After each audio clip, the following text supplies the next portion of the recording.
Hello friend, good morning. तब कैसी चल रही है आप लोग की तैयारी? हम लोग को तो भी कोई स्कूल वगैरह कुछ तैयार नहीं किया है, तो फ्री फंड का ही काम कर रहे हैं। बट कर रहे हैं अभी, उम्मीद है। और उम्मीद करेंगे कि आप लोग जो भी 3 में भरिएगा उन लोग का भी हो जाए। तो मैं आज बताऊंगी कि मैंने कैसे कैसे करके क्या तैयारी किया था और क्या पढ़ा था कहाँ से। तो मैं ज़्यादा तो बुक लिस्ट नहीं दिखा सकती, क्योंकि पूरे के पूरे मैंने लाइब्रेरी बना रखे हैं घर के। बट थोड़ा बहुत दिखा सकती हूँ। और अगर आप लोग को भी चाहिए अगर उसके, तो आप अपना व्हाट्सएप नंबर ये कर देना, कमेंट कर देना, तो मैं उस पर स्क्रीनशॉट या फ़ोटो खींच के भेज दूँगी। ठीक है। तो जैसे मैंने सबसे पहले तो मैं दिखाऊंगी मैंने एनसीईआरटी जो पढ़ा था। तो जैसे ये है, तो ये 8 क्लास का है।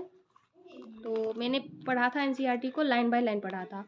तो जैसे देखिए मैंने ये हाईलाइट किया था, सब जो भी मेन पॉइंट था मैंने उसे हाईलाइट कर करके, क्योंकि ये बच्चों वाली है 8 क्लास, ये 6 क्लास ऐसे है।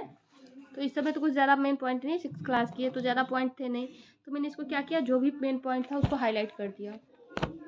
तो इसके लिए मैंने क्या किया था, देखिए मेरे बुक सब काफ़ी है बट तो मैंने बहुत शॉर्ट, क्योंकि उतना टाइम नहीं मिले थे तो मैं बहुत शॉर्ट शॉर्ट करके पढ़ी थी। तो मैं सारे बुक को हाईलाइट कर करके पढ़ी थी।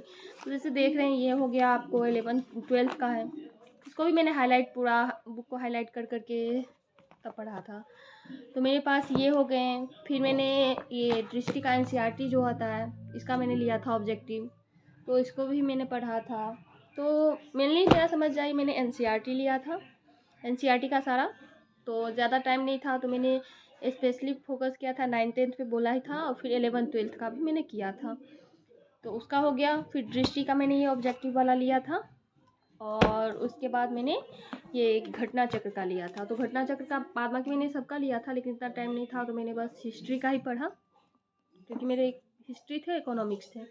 तो इकोनॉमिक्स बहुत आउट हो रहे थे उतने अच्छे नहीं है मेरे, फिर भी मैं कर रही थी। तो उसका मैंने बस एनसीईआरटी का स्कैनर लिया था, दृष्टि का, और उसके बुक सब लिए थे, एनसीईआरटी बुक लिए थे जैसे ये सब।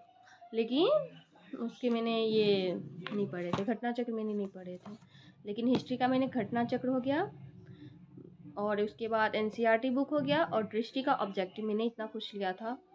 तो मैंने सब पे ये, चूँकि बुक तो बहुत मोटे होते हैं, इतने टाइम नहीं रहते हैं आदमी को पढ़ने को, लेकिन उसमें पॉइंट थोड़ा कम ही रहते हैं। तो मैंने उस पॉइंट को हाईलाइट कर लिया था, जिससे रिवीजन के लिए मुझे अच्छे खासे टाइम मिल सके।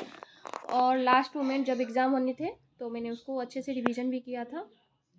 अगर आप लोग को भी चाहिए, मतलब उसका जो मैंने हाईलाइट किया है जो मेन पॉइंट है, तो मुझे कॉपी में लिखने के उतने टाइम नहीं मिले थे, लेकिन फिर भी मैंने बहुत सारे नोट्स बनाए हैं, और अदर अदर चैनल से भी बनाए हैं, और स्टार्टिंग से भी मैं थोड़ा बहुत पढ़ती थी।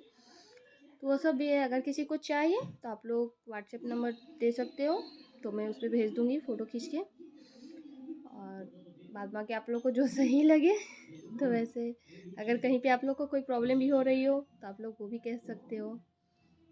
जो हो सकता है मैं ज़रूर करूँगी, क्योंकि मेरे और भी फ्रेंड है तो मैं उन लोगों को भी हेल्प कर रही हूँ। तो मुझे लगा कि मैं एक ही जगह करूँ तो उसी में ही सबको हो जाएगा। एक्चुअली में क्या है, मेरी दीदी है तो वो पहले से ही टीचर है, तो उनका भी सक्षमता परीक्षा होने वाला है। तो उसके लिए भी मैं क्या करती हूँ, दीदी बोली, मैंने बोला दीदी इतना टाइम तो है होता नहीं, अभी खुद तो उसका भी स्कूल रहता है, मेरा भी, दोनों का टाइम नहीं मैच हो पाता। तो मैंने उसको भी क्या किया, यही काम किया कि जितना भी हाईलाइट किया हुआ था मैंने उसको भी सब वही भेज दिया कि वही अपना पढ़ो, उसी से काफ़ी हो जाएगा। क्योंकि अभी एग्ज़ाम में तो इसका ही सक्षमता ही है, तो उसमें भी फरवरी में ही है, और उसके बाद जैसे है बीपीएससी भी है तो मार्च में है। तो इसके लिए आप, अगर आपको चाहिए इसका तो आप कर सकते हो। बाद बाकी मैं भी अभी भी यही बोलूँगी, ज़्यादा आप इधर उधर मत भटको, आप एनसीईआरटी पढ़ लो।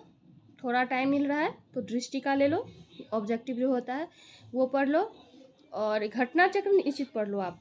और किसी का पढ़ो या ना पढ़ो, हिस्ट्री का जरूर पढ़ लो। बाद बाकी आपका साइंस है तब भी, क्योंकि जब जीएस में पूछते हैं ना तो इससे बहुत पूछते हैं, जीएस में आपके जो होते हैं।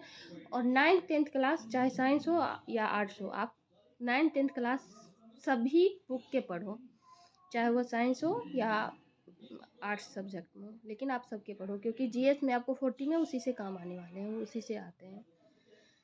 तो आप इतना कर लो, ये काफ़ी रहेंगे। फ़िलहाल तो इतना ही। वैसे बेस्ट ऑफ लक आप लोग को भी।